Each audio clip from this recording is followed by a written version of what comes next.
말합시다. 물 위로 걸어가라. 물 위로 걸어가라.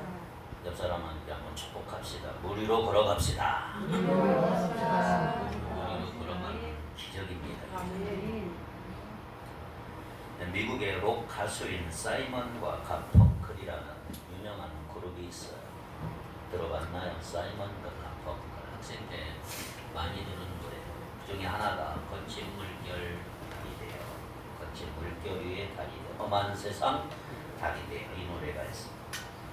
영국의 비틀즈라고 하는 유명한 그룹 레디비라고 하는 인류를 결정할 수 없는 베스트 성벽의 팝송이라고 할 수가 있죠. 험한 세상 달이 되어, 거친 물결 위에 달이 되어.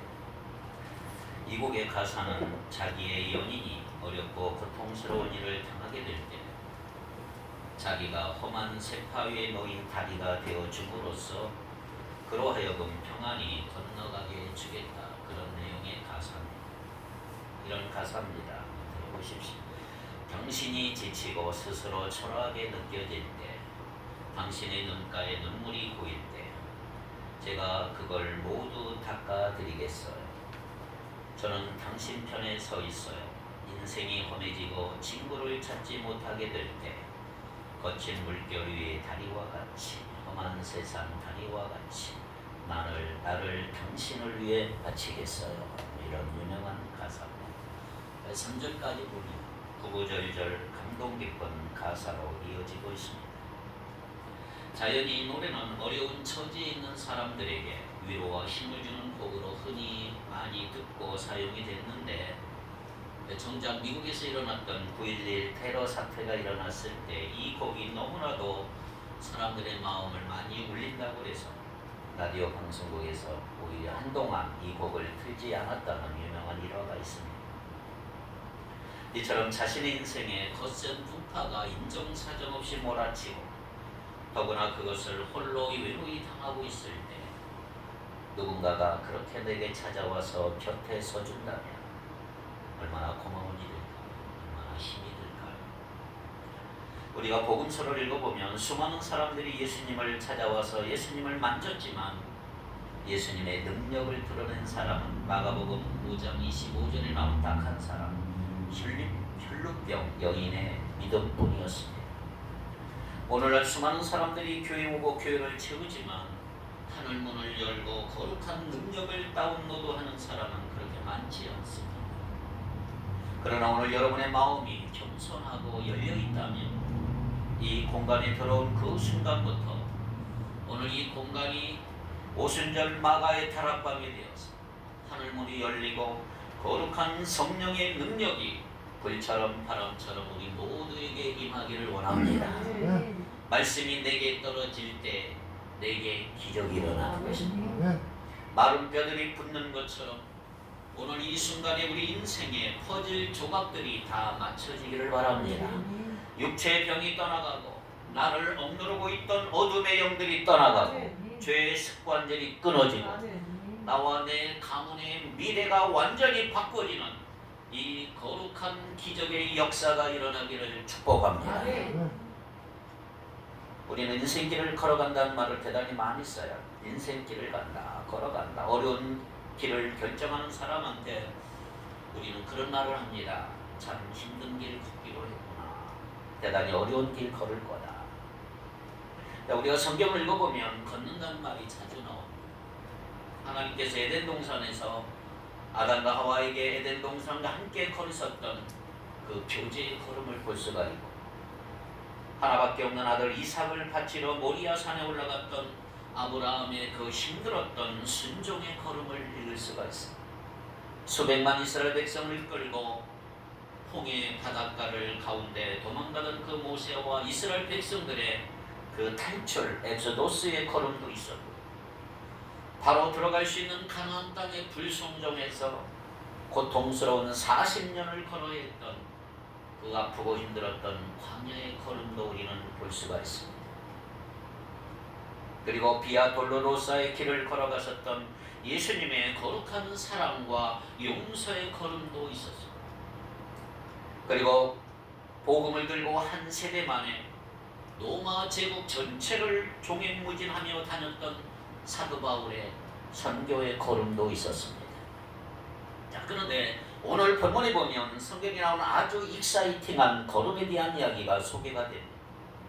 바로 물 위에 걷는, 물 위로 걷는, 전에도 없었고 후에도 없었던 수상시키가 발견되기 전 최초로 물 위를 걸었던 베드로의 이야기가 오늘 본문에 기록이 되어 있습니다. 자, 우리는 오늘 뭔가를 기대해야 합니다. 물에 빠지면 뭐해야 돼? 우리 생각은 물만 보면 빠지든가 수영하든가 뭐 그런 생각을 하지, 누가 감히 물 위를 걷는다는 생각을 합니까? 걷는 것은 기적이고요, 상식의 파괴고요, 내가 알지 못하는 새로운 차원으로 점프하는 거예요. 점프하는 거예요. 그래서 오늘 여러분들이 하는 모든 일이 새로운 차원으로 점프하게 되기를 바랍니다. 불경기의 극심한 경쟁의 시대, 보통 사람과 똑같이 일하고 똑같이 노력해서는 되는 게 없지.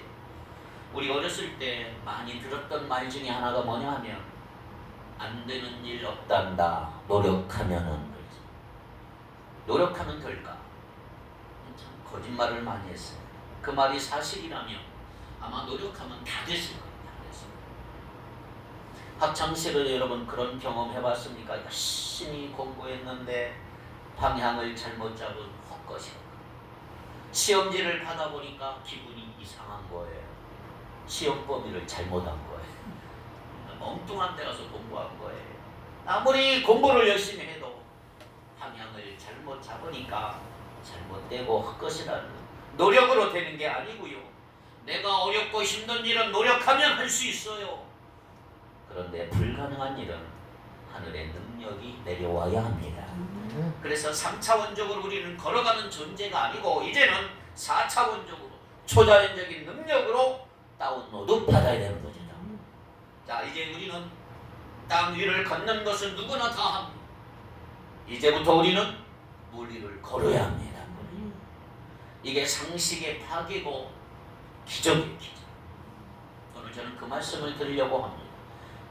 이제까지 나의 경험과 과거 승리에 대한 오만과 교만한 마음 다 부숴버리고 이제 겸손하게 믿음을 가지고 우리의 새로운 미래를 열어가는 저와 여러분이 되길 바라고, 오늘 이 자리가 물 위를 걷는 첫 번째 발걸음이 되기를 바랍니다.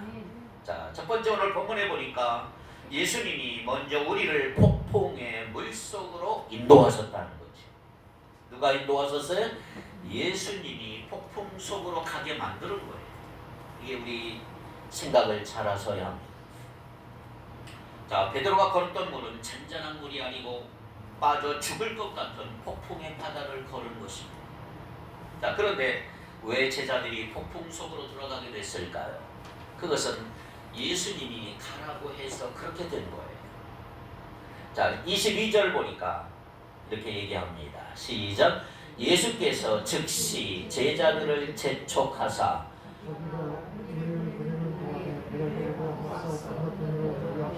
가게 하시고, 자, 22절 예수님께서 제자들을 재촉했어요. 푸시에서 배에 태운 장면을 볼 수가 있습니다. 해가 지고 밤인데 배가 탈 시간이 아님에도 불구하고 억지로 호수 한복판으로 밀어넣는 예수님의 모습을 보세요. 재촉했어요. 빨리 타라. 무슨 말이에요? 예수님이 푸시에서 억지로 보내지 않았으면 제자들은 이 폭풍을 겪지 않아도 되었을 것이다. 예수님이 괜히 대태워가지고 보내는 바람에 폭풍도 만나고 고생도 하게 됐다. 자, 우리는 이것을 어떻게 해석해야 할까요? 자, 우리는 우리의 잘못으로 겪는 고난은 얼마든지 받아들일 수가 있고요, 대가를 치를 각오가 돼 있어요. 내 잘못이라면 회개하고 기도하면 고난을 통해서 하나님이 나를 성숙시켜 주시고 더 축복해 주세요. 그러나 이건 그게 아니에요. 이 사건은 그게 아니에요. 내가 잘못한 게 아니에요. 하나님이 일부러 우리를 폭풍 속으로 집어넣어버리고, 왜 이런 사건이 시작이 됐을까? 왜 주님은 가만히 있는 제자들을 폭풍 속으로 억지로 집어넣어버렸을까? 자, 이거 우리가 알기 위해서 오늘 본문 전에 어떤 일이 일어났는가를 아셔야 이해가 됩니다. 자, 우리가 14장을 봤는데 14장을 여러분들 읽어보면 슈퍼스타 예수님의 이야기가 계속 기록되어 있습니다. 초창기 가는 곳마다 병자들을 고쳐주시고 안진뱅이가 일어나고 귀머거리가 귀가 뚫리고 소경이 눈을 뜨는 놀라운 기적의 역사들이 계속 일어나니까 예수님 뒤를 누가 따라다녔어요? 요즘 말로 말하면 오빠 부대들이 수많은 사람들이 예수님을 애워싸고 따라다니기 시작을 한 거예요. 그때 예수님 옆에 있는 천사람들이 격하게 흥분해버렸어요. 왜? 다른 본문에 보니까 군중들의 인기가 너무 좋은 거예요. 예수님의 인기가 너무 하늘을 찌르는 거예요. 예수님을 왕으로 세우자. 예수님 대권만 출마하십시오. 수많은 군중들의 표가 예수님께 몰리고 있었던 그 시대. 그랬더니 평소 고기만 잡던 12 제자도 갑자기 격하게 흥분하기 시작한 거예요. 예수님 정권 잡으면 나는 어떤 자리에 올라갈까? 청와대 실장이 될 거야, 총리가 될 거야, 뭐가 될 거야. 군중들은 흥분하고 제자들도 철없이 같이 오버하는 이 상황 속에서 예수님이 스톱을 걸었습니다. 딱 스톱. 그리고 이 방법밖에 없겠다고 생각하고 바로 제자들을 데리고 배에 태워서 군중들로부터 격리시켜버렸어요. 그리고 주님은 혼자 산으로 가셨어요. 흥분하는 군중들로부터 제자들을 따로 탈출시킨 내용이 앞서의 내용입니다. 그것이 예수님이 제자들을 폭풍 속으로 집어넣는 이유였습니다. 육지에 남아있으면 화려함과 인기와 흥분은 있었을 거예요. 그러나 그것은 하나님의 뜻 밖에 있는 인생이에요. 그러나 호수 속으로 밀려 들어가면 거기에는 폭풍은 기다리고 있지만 그러나 그것은 하나님의 뜻 안에 있는 인생이에요. 이것은 폭풍 속을 지나간다 할지라도 하나님의 뜻 안에 사는 것이 세상이 주는 외향적인 성공을 아무리 누리고 있다 할지라도 하나님의 뜻밖에 사는 것보다 훨씬 낫다는 사실을 우리에게 알려주고 있는 것입니다. 이렇게 제자들은 하룻밤 사이에 인생의 극과 극을 체험한 것입니다. 수만 명이 넘는 군종들의 폭발적인 인기를 누리다가 이제는 순식간에 배를 타고 폭풍의 바닷속으로 들어가요. 하나님은 군종들이 환호하는 것, 외형적인 성공에 지나친 것, 하나님이 주신 축복에 너무 취해서 우리가 축복을 주신 하나님을 잊어버리고 있는 그 자리에서는 결코 역사하지 않는다는 사실 여러분 기억하셔야 합니다. 그래서 하나님의 사람들은 때로는 주님이 너무 사랑하시니까 폭풍의 바닷속으로 아예 밀어넣어버리는 거예요. 세상이 주는 성공 그대로 두었다가 저 영혼 죽겠구나. 하나님을 모르는 사람들은 상관없어요. 그런데 하나님을 아는 사람들이 하나님이 주는 축복에 취해서 하나님 잃어버리고 오버하는 사람들, 그 영혼의 쾌락과 교만과 오만함과 분노와 질투가 가득가득 차 있을 때, 그리고 하나님이 주신 말씀을 듣지 못할 때 하나님은 가차없이 폭풍의 바닷속으로 집어넣는다는 사실 우리가 신앙생활할 때 잊으시면 안 됩니다. 그러므로 여러분 폭풍 바닷속으로 집어넣으신 하나님께 감사하셔야 돼요. 힘든 계절이잖아요. 여러분의 영혼에서 독을 빼는 것, 폭풍 속으로 들어가야 독이 빠지는 거예요. 그래서 하나님 일부러 집어넣는, 하나님은 여전히 말씀하시지만 사람의 소리가 너무 시끄러우니까 하나님의 소리를 못 들어요. 그래서 하나님 우리를 폭풍 속으로 집어넣는 거예요. 하나님은 항상 말씀하신다. 그러니까 여러분이 주파수를 하늘에 맞추지 아니하면 결코 하나님의 음성을 들을 수가 없습니다. 내가 너무 성공해, 너무 도취되어 있을 때, 교만해질 때 어쩌면 우리는 폭풍 속으로 던져질 수가 있어요. 들어가면 폭풍은요 무섭고 정신이 없어요. 사람의 진을 착 빼버립니다.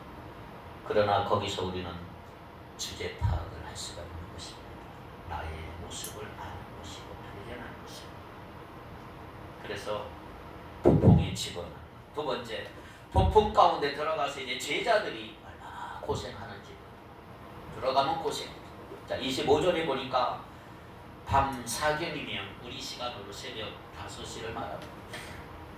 새벽 4시에서 5시 저녁 먹고 배를 탔는데 밤새도록 8시간 9시간이 넘게 폭풍에 시달리다가 새벽 4시쯤까지 얼마나 힘들었을까, 시달렸을까.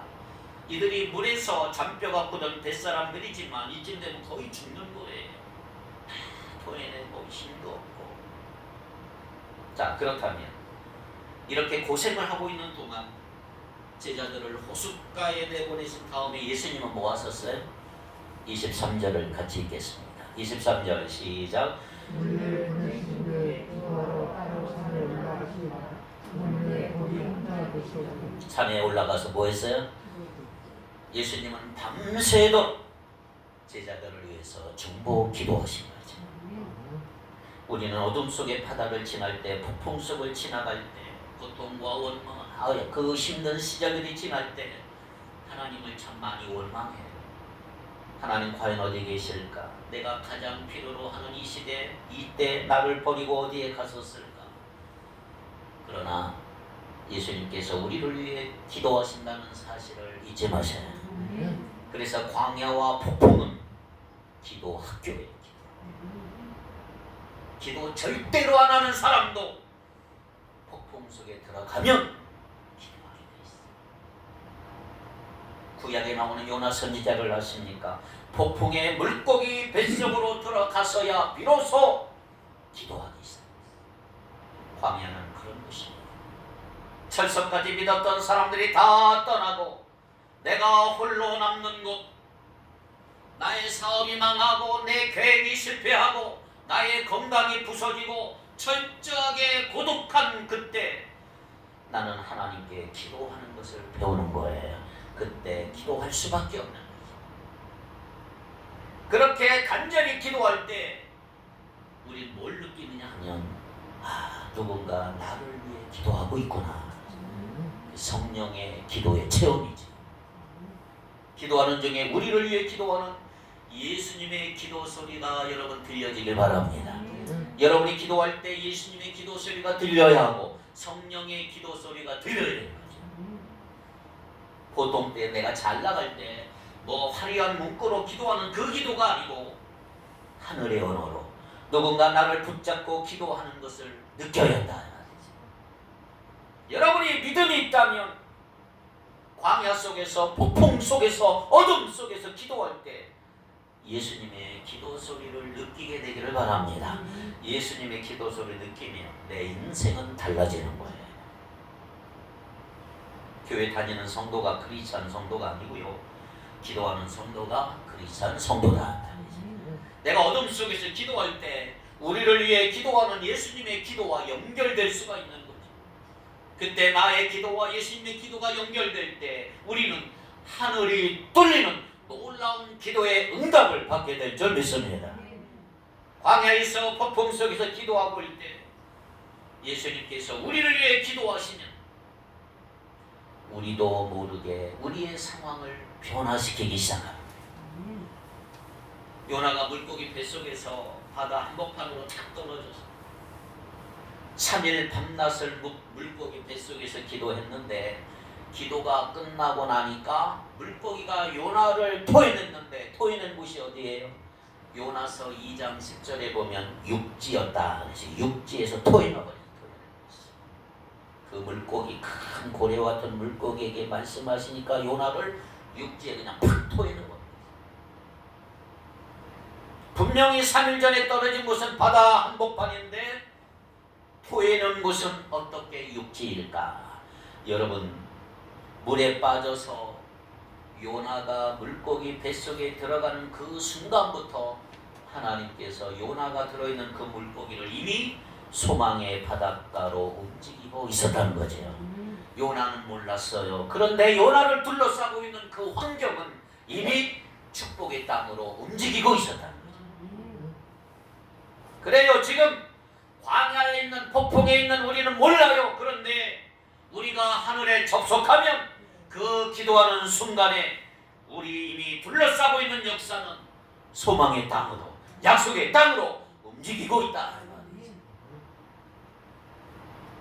그래서 우리가 하나님 앞에서 새롭게 다시 태어나는 그 순간에 하나님께서 우리를 토해내게 하시는데, 토해내는 그 땅은 죽음의 물속이 아니고 축복의 땅이 될 줄 믿습니다. 그래서 예수님 우리를 위해서 기도하고 계십니다. 그러므로 폭풍 가운데서도 절망하지 말아라. 외로움 가운데서도 외로워하지 말아라.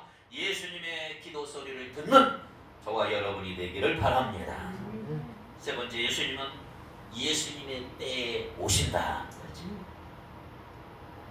아무 때나 오시는 게 아니고 예수님은요 때가 있어요. 폭풍은 영원하지 않고요, 영원한 폭풍은 없어요.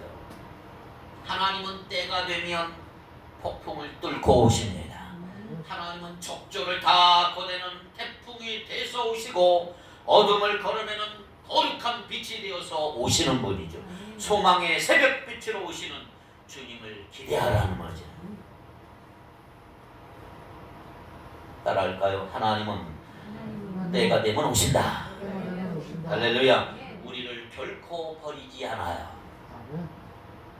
25절에 밤 사경에 예수께서 바다 위로 걸어서 제자들에게 오시니, 새벽 5시가 되었을 때 예수님이 폭풍 후 파도 위를 걸어서 제자들에게 오시는 모습이 보이는 거예요. 제자들은 진이 다 빠져, 힘 하나 없을 그때, 우리 힘이 다 빠져버린 그때 주님은 오시는 거예요. 때를 맞춰 기가 막히게 오십니다. 여러분, 왜 나에겐 예수님이 안 오실까 이런 분 있는데 힘이 너무 남아있어서 못 오시는 거예요. 자기 뺄 힘이 많아, 내 정욕이 너무 많은 거예요. 우리는 목이 너무 곧아서 너무 슬픈 사슴이에요. 주님 오시기에 우리는 좀 연해야 되고요, 부드러워져야 되고요, 겸손해져야 되고 부서져야 합니다. 유연한 새 포도주 부대가 되어야 된다. 그때 주님이 오십니다. 그때 만나시. 주님이 오셔야 내 역사가 변하고 주님이 오셔야 내 운명이 변합니다. 왜 예수님이 물 위를 걸어오셨을까요?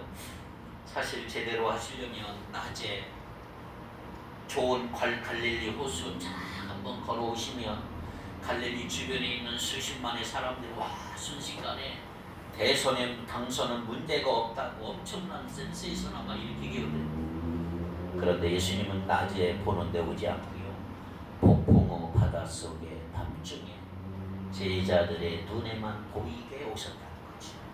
이게 중요한 것입니다. 이 기적은 사람들에게 보여주는 쏘가 아니에요. 예수님의 기적은 우리를 살리기 위한 거예요. 예수님을 예수님으로 믿는 사람에게만 주는 특별한 선물이에요.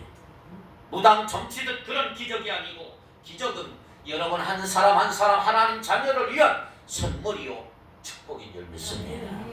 나만을 위해 준비된, 이 시점에 준비된 하나님의 기가 막힌 선물, 그것이 기적이고 그것이 물 위를 걷는 거예요. 이 폭풍 속의 바다 위를 왜 걸어오셨을까? 제자들을 그렇게 절망하게 했던 이 바닷물은 아무것도 아니다. 그냥 걸어오는 양탄자에 불과하다는 걸 보여주신 것. 내 생각 같아서 태산과 같은 문제고 아무도 해결할 수 없는 문제지만 하나님은 너무나 쉬운 거예요. 그냥 걸어오시고. 그리고 우리가 생각하는 폭풍 같은 이 아픔이 우리를 제대로 만나주시는 축복의 통로가 되는 줄 믿습니다. 지난 IMF를 통해서 한국의 남자들이 좋은 방면으로 참 많이 변했다고 해요. 회사밖에 몰랐던 한국 남자들이 가치관이 변하고 아버지 학교도 다니고 어머니 학교도 다니고 그때 많이 변했어요. 저는 확신합니다. 이번 코로나19로 인해 수많은 사람들이 변하게 될 것입니다. 코로나 폭풍의 파도는 하나님이 우리에게 오는 축복의 통로란 말이에요. 그러므로 내 인생의 폭풍을 겪고 계신 분 기대하셔야 돼요. 뭐? 축복의 쓰나미가 몰려오는 거예요. 나와 내 가문을 바꾸고 내 민족의 운명을 바꿀 축복의 쓰나미가 이 불경기 바로 뒤에 오고 있는 거죠. 이걸 믿음으로 선포하는 자에게는 그것이 현실이 되는 거죠. 여기서 주목할 게 뭐냐면 처음에 제자들은 예수님을 알아보지 못했어요. 왜 주님이 오십니다. 와 오십니다. 거룩하게 일어나서 환영하면 좋았을 텐데 안타깝게도 제자들의 반응은 뭐예요? 유령이다. 귀신이다. 모르는 사람도 아니고 예수님과 3년 동안 동고동락했는데 예수님이 물 위로 걸어오신 것을 보고 예수님으로 알지 못하고 유령이라고 귀신이라고 소리쳤어. 왜 그랬을까? 조금만 믿음을 갖고 기다렸다면 그들은 예수님을 알아봤을 텐데. 여러분 고통이 너무 심하면 믿음이 뭐고 두려움에 사로잡히면 공포심에 잡힐 수밖에 없는 거지. 공포심으로 가득 차 있으면 예수님이 유령으로 보여요. 믿음의 눈을 가져야 예수님이 예수님으로 보이는 거예요. 여러분의 눈에는 또 뭘 보이느냐? 무엇이 보이느냐? 유령으로 보이냐? 예수님으로 보이나요? 옛날에 한 원시 부족은요, 자기 그림자를 보고 맨날 놀래요. 유령이 자신을 따라다닌다고 생각을 했어요. 그래서 해가 밝은 날은 밖으로 나가지 못했대. 왜? 공포심의 노예가 된 거예요. 저 귀신이 나를 따라다니는 거예요. 사탄은 오늘도 많은 그리스도인들에게 두려움의 영을 가득 집어넣고 꼼짝 못하게 만들어요. 지난 2, 3년 동안 자살했던 한국의 수많은 연예인들 거의 태반이 교회 발에 한 발자국씩 다 드러난 사람, 다 한 발자국씩 교회 발에 담궜던 사람. 사탄이 마치 한국 교회를 비웃는 것처럼, 너희 교회는 아무것도 하지 못했다고 비웃는 것처럼 불같이 죽음의 영을, 자살의 영을 우리 한국의 젊은이들한테 퍼뜨려서 지금 OECD 국가 중에 자살률이 2위에 아슬아슬 2위 가운데 2위. 근데 문제는 그들 중에 많은 숫자가 크리스찬들. 그 두려움의 영을 누가 퍼뜨리고 있느냐? 믿는 사람들 겁이 나서 어디 가서 크리스찬이라고 말도 못해. 비겁하고 나약한 교회가 되고 성도가 되고 두려움에 가득 차 있으면 예수님이 유령으로 보일 수밖에 없는 것입니다. 믿음과 두려움은 공존할 수 없어요. 두려움은 하나님의 임재로부터 우리를 막아버리는 거고요. 그러므로 오늘 우리에게서 두려움의 영이 떠나가야 되고 믿음의 눈에 사로잡혀야 되는 거죠. 그래야 예수님이 보이는 거고요. 이 시간 예수님의 임재가 보이기를 원합니다. 두려움에 사로잡힌 제자들을 보고 예수님이 그래서 격려하신 거 27절에 보니까 나니 두려워하지 말라. 이것이 회복의 시작입니다. 폭풍 속에서도 하나님을 하나님으로 알아보셔야 하고 폭풍 속에서도 예수님을 예수님으로 알아보는 믿음의 눈이 우리에게 있어야 된다 말이에요. 그래야 하나님이 움직일 수가 있고 하나님의 임재를 고백하는 삶 속에 하나님의 기적이 일어나는 거예요. 더 이상 두려워하지 않기를 바랍니다. 두려움은 떠나갈지어다. 내 자녀의 미래를 위해서 두려워하지 마세요. 내 직장의 미래를 위해 두려워하지 마세요. 이 민족의 미래를 위해 두려워하지 마세요. 예수님의 임재를 바라보세요. 반드시 그분이 나와 함께 하신다. 네 번째, 우리를 도전케 하시고 우리를 성장케 하신다 이 말이에요. 자, 이야기에서 사실 이제 예수님 이상으로 우리를 놀라게 한 사람이 있어요. 누구예요? 베드로예요. 베드로. 다른 제자들은 다 유령인 줄 알았다가 예수님인 줄 알고 이제 안도의 숨을 쉬고 있는데 갑자기 베드로가 나타나서 자기도 물 위를 걷겠다는 거예요. 제자들 아마 기절했을 거예요. 근데 저는 베드로는 위대한 인물이다. 참 멋진 사람이다. 여러분 실패자는 여기서 누구예요? 베드로가 아니고 걸어가는 것조차 두려워서 그냥 배 안에서 웅크리고 앉아 벌벌 떨고 있는 제자들이 실패자죠. 그러나 도전했던 베드로 보세요. 인류 최초의 물 위로 걷는 사람이 됐어요. 할렐루야. 베드로가 우리에게 주는 교훈이 뭔지 아세요? 물 위로 걷기 위해서는 일단 배 밖으로 나와야 된다. 제일 먼저 해야 할 일은 배 밖으로 나오자. 우리는 되게 웅크리고 배 안에 있는 것이 안전하다고 생각하잖아요. 세월호 왜 많이 죽었어요? 그냥 배 안에 있었어요. 이상한 사람이 방송을 해서. 9.11 테러 이후로 모든 세계 사람들에게 각인된 단어가 세이프티라는 말이에요. 세이프티, 안전이라는 말이죠. 안전. 어떻게 우리는 테러로부터 안전할 수 있을까? 어떻게 우리는 코로나로부터 안전하고 광우병, 교통사고로부터 안전할 수 있을까? 우리는 어떻게 안전할 수 있을까? 안전하기 위해서 우리는 얼마나 많은 보험회사들을 먹여 살리고 있나요? 얼마나 많은 예방책이 있나요? 그러나 여러분, 안전이 뭘까요? 안전. 자전거는 가장 안정적일 때 세워놓을 때가 아니고 달리고 있을 때. 아는 사람들은 집이 제일 안전하다 그러고 학교가 안전하다 그러고 직장이 안전하다 그러지만 안전한 것은 아무것도 없어. 기억할 것은 먼저 안전은 우리가 무엇을 하느냐, 어디에 있느냐가 아니고 누구와 함께 있느냐. 이게 기억 아주 중요한 것이에요. 시편 23편 4절에 내가 사망의 음침한 골짜기로 다닐지라도 해를 두려워하지 않을 것은 주께서 나와 함께 하심이라. 주께서 나와 함께 하심을 믿는다면, 하나님의 임재와 함께 한다을 믿는다면 두려워하지 말라. 제자들은 배 안에서 웅크리고 있으면 안전할 거라고 생각했어요. 그런데 여러분이 배가 먼저 하세요. 내 인생에 있어서 내 생각에 나를 안전하게 지켜줄 거라고 믿는 어떤 거, 그게 배. 내 가족일 수 있고 내 회사요, 우리 친구요, 내 인맥이요, 내 전통과 내 습관이요, 내 교단이요, 이 시대의 가치관과 문화, 그리고 우리 생각의 한계라고 할 수가 있습니다. 이 모든 것들이 폭풍우 바다 위에서 우리를 지켜줄 것이라고 믿는, 나를 나되게 만든 안정된 환경, 이 모든 게 다 배. 그래서 배 밖으로 나가면 큰일 날까봐 예수님이 계시는 폭풍의 바다에 나가는 걸 꺼리고 있는 거죠.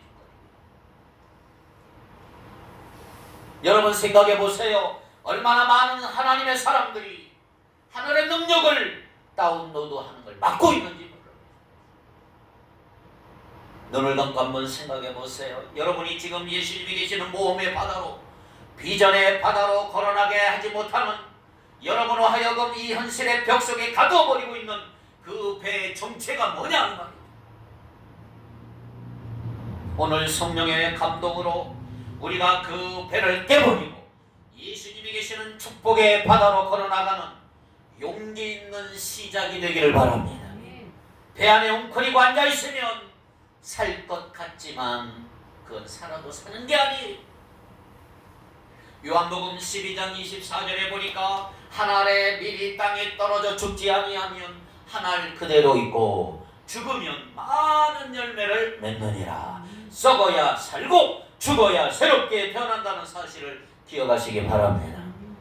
우리가 안전할 거라고 생각하는 이 배는 절대로 안전하지 않아요. 따라가야 돼요. 어제의 성공이 내일의 축복을 죽일 거예요.